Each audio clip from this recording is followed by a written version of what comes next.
Welcome to Mimansa academy. ये lecture है history series का और इस लेक्चर के अंतर्गत हमने इसके पहले पढ़ चुका है वैदिक काल के अंतर्गत चार वेद। और चार वेद कौन से? एक था ऋग्वेद पढ़ चुका है, यजुर्वेद, सामवेद और अथर्ववेद। ये चारों वेद को हमने पढ़ चुका था और आज हम पढ़ रहे हैं ऋग्वेद कालीन राजनीतिक व्यवस्था। ठीक है, तो ध्यान रखना, ऋग्वेद कालीन जो राजनीतिक व्यवस्था है इसके अंतर्गत सबसे छोटी इकाई यानी सबसे छोटी राजनीतिक इकाई थी वो थी ग्राम। वह क्लियर? और जो ग्राम थे ये बनते थे परिवार से। बहुत छोटे छोटे जो होते थे परिवार, ये आपस में मिलते थे तो ये कहलाते थे ग्राम। और जो ग्राम है इसका जो मुखिया है वो कहलाता था ग्रामीण। वह क्लियर? ठीक है। और जब ये आपस में जो होते थे ग्राम, ये आपस में जो मिलते थे, बहुत सारे ग्राम मिलते थे, उनके समूह को बोलते थे विस। वह क्लियर? और आपस में बहुत सारे विस मिलते थे, उन विस के समूह को कहते थे जन। इतनी बात क्लियर हो गई? यानी यहाँ पे आपको मैं बताने वाला हूँ कि अखंड भारत का निर्माण कैसे हुआ। तो ध्यान रखना, सबसे छोटी इकाई कौन सी थी? वो थी ग्राम। ग्राम का समूह कहलाया, वो कहलाया विस। विस का समूह कहलाया जन। और जो जन थे, जन आपस में मिले और वो कहलाए जनपद। और जब जनपद का समूह आपस में मिला तो वो कहलाया महाजनपद। वह क्लियर? और इस प्रकार से भारत में 16 महाजनपद का उल्लेख मिलता है और इसके लिए दो ग्रंथ का सपोर्ट लिया गया है जहां पे इसका उल्लेख मिला है। तो एक है भगवती सूत्र, ये जैन साहित्य का है, और दूसरा है बौद्ध साहित्य का, उसका नाम है आगंतुर निकाय। आगंतुर निकाय और भगवती सूत्र में हमें 16 महाजनपद का उल्लेख सर्वप्रथम हमें मिलता है। वह क्लियर? और इसी प्रकार से जब 16 महाजनपद आपस में मिलते हैं तो एक अखंड भारत का निर्माण करते हैं। वह क्लियर? यानी कि जो ग्राम है, ग्राम का समूह बनाया विस, विस का समूह बनाया जन, जन का समूह बनाया जनपद, जनपद का समूह बनाया महाजनपद। और इसी प्रकार से महाजनपद की संख्या हो गई 16, और जब आपस में 16 महाजनपद बनते थे तो उसे हम कहते हैं अखंड भारत। हुआ क्लियर? तो इस प्रकार से अखंड भारत का निर्माण हुआ। अब जो भी राजा 16 महाजनपद को जीतेगा वो अखंड भारत का निर्माण करेगा। और वो किसने किया था? वो किया था चंद्रगुप्त मौर्य ने। हुआ क्लियर? तो ध्यान रखना, जो ग्राम है ये ऋग्वैदिक काल की जो सबसे छोटी राजनीतिक इकाई थी और जो इसका मुखिया है वो कहलाता था ग्रामीण। हुआ क्लियर? जब आपस में ग्राम का समूह मिलता था तो वो कहलाता था विस, और जो विस है उसका जो प्रधान होता था वो कहलाता था विसपति। और ध्यान रखना, जो ऋग्वेद है उसमें जो विस है इसका 170 बार उल्लेख हुआ है। इसी प्रकार से जब बहुत सारे विस मिलते थे तो इनके समूह को बोलते थे जन। इसी प्रकार से जब अनेक विस मिलते थे तो वो कहलाता था जन। और इसी प्रकार से जो जन का प्रमुख होता था वो कहलाता था जनपति या राजा या गोप। ठीक है, इसके तीन नाम मिलते हैं हमें। ये ध्यान रखना कि जो राजा है उसको गोप नाम से पुकारा जाता था, और जो जन है, जन का जो प्रमुख होता था वो जनपति या राजा कहलाता था। राजा को गोप भी कहते हैं। ऐसा क्यों कहते हैं, इसके पीछे रीजन क्या है? तो ध्यान रखना, जो ऋग्वेद काल है उसमें राजा कोई भूमि के टुकड़े का स्वामी नहीं होता था। जो ऋग्वेद कालीन है उसमें जो राजा होता था वो कोई भूमि के टुकड़े का स्वामी नहीं होता था। जो राजा होता था वो एक्चुअली युद्ध का स्वामी होता था। और यहाँ पर युद्ध होता किस लिए था? और यहाँ पर जो युद्ध है वो होता था किसके लिए? वो होता था गायों के लिए, क्योंकि यहाँ पे गाय एक प्रमुख पशु था। तो गाय से निकला है गोप शब्द, इसलिए जो गायों के लिए युद्ध होता था उसका जो होता था प्रमुख वो होता था राजा, इसलिए उसे गोप कहा गया है। आप देखना एक वर्ड सुनते होगे गोधूली बेला। गोधूली बेला भी जो है ये शाम के 6 बजे को कहते हैं गोधूली बेला। उसके पीछे रीज़न है गाय। जब गाय जंगल से चरकर घास चरकर घर को लौटती है तो वो बजता है शाम के 6। इसलिए जब गाय घर आती है तो उसे कहते हैं गोधूली बेला। तो वो भी वर्ड जो है वो गाय से निकला है। हुआ क्लियर? और यहाँ पर जो ऋग्वेद काल में जो राजा था वो एक्चुअली युद्ध का स्वामी होता था और युद्ध होता था गायों के लिए, इसलिए गाय से एक वर्ड निकला है वो है गो। हुआ क्लियर? तो ये ध्यान रखना, ठीक है। जो जन है उसका उल्लेख हुआ है ऋग्वेद काल में 275, 275 बार ऋग्वेद में जन शब्द का उल्लेख हुआ है। तो ये आपको जो नंबर है ये आपको याद होना चाहिए। क्वेश्चन आपको आया है कि विस शब्द का उल्लेख ऋग्वेद में कितने बार हुआ है, तो 170, 170 बार। और जो जन शब्द का उल्लेख कितने बार हुआ है, तो 275 बार, यानी कि 275 बार जन शब्द का उल्लेख हुआ है किसमें, ऋग्वेद में। हुआ क्लियर? जो सबसे सर्वाधिक बार इसका उल्लेख हुआ है, ध्यान रखना। जबकि ये ध्यान रखना जो जनपद है इसका उल्लेख ऋग्वेद काल में एक बार भी नहीं हुआ है। और जो राजा है और एक है पृथ्वी। राजा और पृथ्वी का जो ऋग्वेद है उसमें उल्लेख हुआ है मात्र एक बार हुआ है। और जो इंद्र है इसका उल्लेख हुआ है 250 बार हुआ है, 250 बार हुआ है। यानी कि यहाँ अगर क्वेश्चन आपको आएगा कि सर्वाधिक बार उल्लेख ऋग्वेद में किसका हुआ है, तो वो जन का हुआ है 275।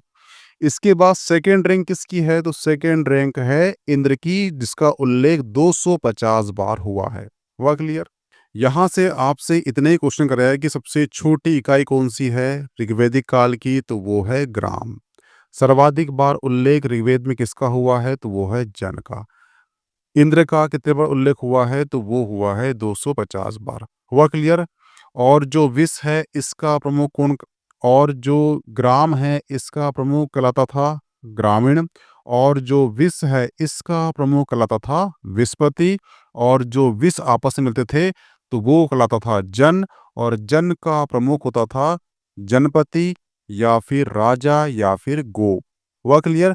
और जब बहुत सारे जन आपस में मिलते थे तो वो होता था महाजनपद। और जब महाजनपद आपस में मिलते थे उनकी संख्या थी 16। और इसी प्रकार से अखंड भारत का निर्माण होता था। ये आपको यहाँ पे बात क्लियर हो चुकी होगी इतनी। ये ध्यान रखना कि जो ऋग्वेद काल में राजा का पद जो है अनुवांशिक हो चुका था, किंतु राजाओं को असीमित अधिकार नहीं थे, यानी कि सीमित अधिकार थे। और जो ऋग्वेद है और जो ऐतरेय ब्राह्मण है, यहाँ पर राजा के निर्वाचन संबंधी सूक्त हैं। जो ऋग्वेद है और जो ऐतरेय ब्राह्मण है, यहाँ पर जो राजा है उसका हमें निर्वाचन संबंधी यहाँ पे सूक्त यानी कि मंत्र हमें दिखाई देते हैं। और जो राजा है उसके लिए जनस्य गोपा शब्द यूज हुआ है। जनस्य गोपा यानी कि यहाँ पे जो राजा होता था वो एक्चुअली युद्ध का स्वामी होता था, ना कि भूमि के टुकड़े का स्वामी। और युद्ध होता था यहाँ पे किसके लिए, वो होता था गायों के लिए, इसलिए गाय से वर्ड निकला है गोप। इसलिए गोपा जनस्य कहा जाता था यहाँ के राजा को। हुआ क्लियर? जो ऋग्वेद कालीन राजनीतिक व्यवस्था है उसमें हमें संगठन और सभा दिखाई देती है। इसके अंतर्गत होते हैं सभा होती है, समिति होती है, विदत होती है और गण होते हैं। जो सभा और समिति और विदत है इसमें सबसे प्राचीन संस्था कौन सी है, तो वो है विदत। ये क्वेश्चन आता है कि तीन सभा है, एक है सभा। ये क्वेश्चन आता है कि तीन संगठन है, एक है सभा, समिति और विदत और गण। इसमें सबसे प्राचीन कौन सा है, तो वो है विदत। सबसे प्राचीन भी विदत है और सर्वाधिक बार उल्लेख ऋग्वेद में 122 बार हुआ है किसका, विदत का। ये ध्यान रखना। वहीं पर जो सभा है, सभा का उल्लेख 8 बार हुआ है। और जो समिति है इसका उल्लेख 9 बार हुआ है। और जो गण है इसका उल्लेख 46 बार हुआ है। अब ये सभा समिति विदत क्या है ये समझ जाते हैं। तो ध्यान रखना जो सभा है, सभा एक्चुअली जो यहाँ वृद्ध और अभिजात लोगों की संस्था थी। क्या बोला मैंने, यहाँ वृद्ध, यहाँ क्या बोला मैंने? यहाँ वृद्ध व अभिजात लोगों की संस्था थी और जो समिति है, समिति एक्चुअली सामान्य जनता की प्रतिनिधित्व सभा थी। जो समिति है, वो एक्चुअली जो सामान्य जनता है, उसका ये प्रतिनिधित्व करती थी और जो समिति है, ये राजा पर नियंत्रण रखती थी, ये ध्यान रखना, ठीक है? और जो विदत है, विदत जो है आर्यों की सबसे प्राचीन संस्था थी। इसमें हमें कबीलाई तत्व दिखाई देते हैं। इसकी बैठक में सैनिक लूट के विभाजन संबंधी कार्यों का निपटारा होता था। जो विदत है, जो सैनिक की लूट होती थी, उसके संबंध में जो विभाजन होगा, उसका जो निर्णय होगा, वो कौन? विदत संस्था करती थी। कभी क्वेश्चन आपको आ जाए कि सैनिक के लूट का विभाजन कौन-सी संस्था करती थी या संगठन करता था, तो वो है विदत, जो सबसे प्राचीन संस्था थी। सब सर्वाधिक बार उल्लेख भी किसका हुआ है? 122 बार, वो हुआ है ऋग्वेद में हुआ है 122 बार, ये ध्यान रखना, ठीक है? और जो सभा है और जो विदत है, ये इसलिए भी महत्वपूर्ण हो जाती है क्योंकि इन दोनों में महिलाएँ शामिल होती थी। और ये ध्यान रखना, जो समिति है, समिति का जो सभापति है, वो कहलाता था ईशान। ईशान कहलाता था, ठीक है? ये क्वेश्चन करता है कि ईशान कौन था? तो वो समिति का सभापति कहलाता था। हुआ क्लियर? तो यहाँ से क्वेश्चन करेगा आपको कि सभा का कितने बार उल्लेख हुआ है ऋग्वेद में? तो 8 बार हुआ है। समिति का 9 बार हुआ है। विदत का 122 बार हुआ है और 46 बार हुआ है गण का, ठीक है? और सर्वाधिक बार किसका हुआ है? तो वो हुआ है विदत का 122 बार। सभा और समिति में महिलाएं भाग लेती थी। सभा जो है अभिजात वर्गों का प्रतिनिधित्व करती थी और जो समिति है ये सामान्य जन का प्रतिनिधित्व करती थी और जो विदत है ये सैनिक द्वारा लूट होती थी उसके बंटवारे का काम करती थी। कौन सी? विदत। हुआ क्लियर? जो ऋग्वेद काल है, यहाँ पर राजा की भूमिका होती क्या थी? मैं बता चुका हूँ आपको कि जो राजा है, वो एक्चुअली भूमि का स्वामी नहीं होता था, ये एक्चुअली युद्ध का स्वामी होता था। और यहाँ पे सबसे महत्वपूर्ण पशु था, वो था गाय।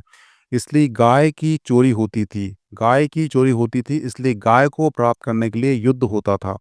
इसलिए राजा को गोपा भी कहा गया है, जनस्य गोपा भी कहा गया है, यानी कि यहाँ पर राजा जो है युद्ध का स्वामी होता था, ना कि भूमि के टुकड़े का स्वामी।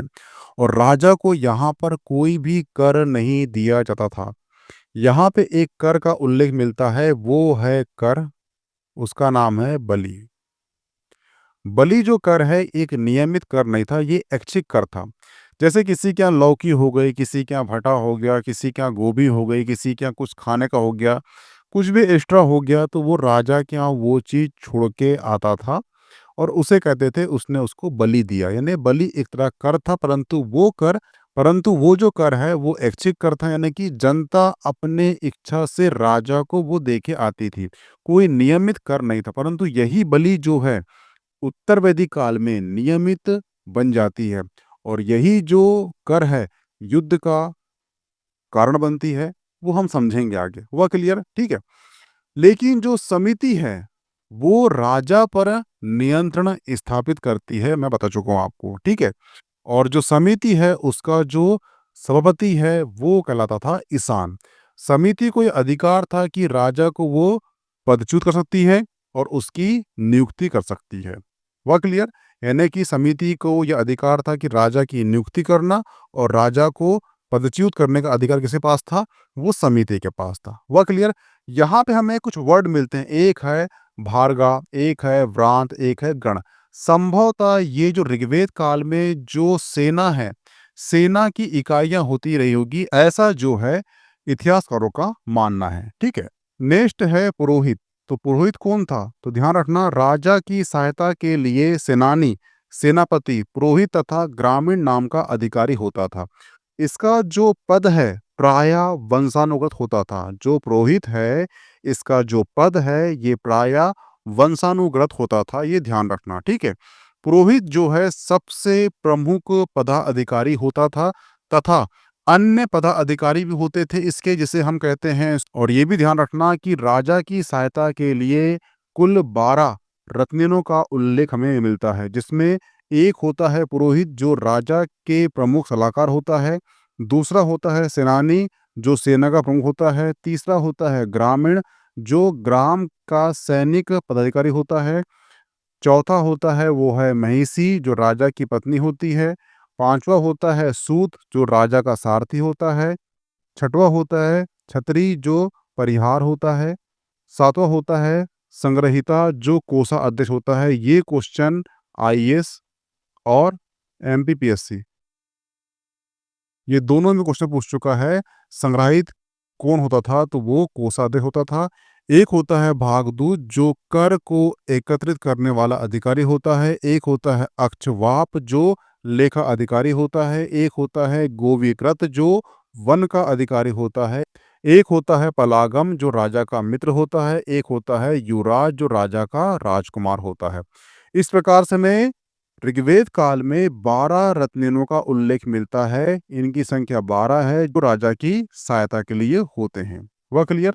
इसके अलावा जो ऋग्वेद कालीन जो राजनीतिक व्यवस्था है उसके अंतर्गत हमें कुछ और वर्ड देखने को मिलते हैं। ठीक है, जैसे एक वर्ड मिलता है हमें पूरब। पूरब क्या है? तो यहाँ एक दुर्गपति होता है। एक है स्पस, यहाँ जनता की गतिविधियों को देखने वाला एक गुप्तचर होता है, ध्यान रखना। ठीक है, एक होता है कुलप, यह परिवार का मुखिया होता है। एक होता है प्रश्न विनाक, ये वैदिक कालीन न्यायाधीश था। तो ध्यान रखना, प्रश्न विनाक जो है वैदिक कालीन न्यायाधीश है। इसे आप आईएमपी लगा लीजिए, ये क्वेश्चन पूछने की संभावना है। एक होता है चरिष्णु, ये संभवतः जो दुर्ग होते हैं उसको गिराने का एक हथियार होता है। इस प्रकार से कुछ वर्ड मिले हमें। ये वर्ड के अर्थ आपको याद होना चाहिए, क्योंकि जो पीटी होता है, जो इसका प्री होता है, जो ऑप्शनल होता है, जो वनडे एग्जाम होती है, वहां पे इस प्रकार क्वेश्चन वो कर लेता है। इसलिए आपको ध्यान रखना चाहिए कि इस प्रकार से मैं पूरा स्पष्ट कुलप प्रश्न विनाश चरिष्णु ये शब्द हमें ऋग्वेद काल में हमें प्राप्त हुए हैं। तो इसके अर्थ आपको याद होना चाहिए। तो यहाँ पर जो है ऋग्वेद कालीन जो राजनीतिक व्यवस्था है ये समाप्त होता है। ठीक है, हम कल पढ़ेंगे ऋग्वेद काल का समाज पढ़ेंगे। ये जो फैक्ट है आपको पीटी वनडे प्लस मेंस सभी में काम आएंगे, तो प्लीज इसे नोट डाउन कर लेना। और इसकी जो पीडीएफ है आपको मीमांसा एकेडमी का जो एप्लीकेशन है वहां प्राप्त हो जाएगी। प्लीज ज्वाइन कर लीजिए। Okay, thanks. मिलते हैं नेक्स्ट टॉपिक ऋग्वेद काल का सामाजिक जीवन में।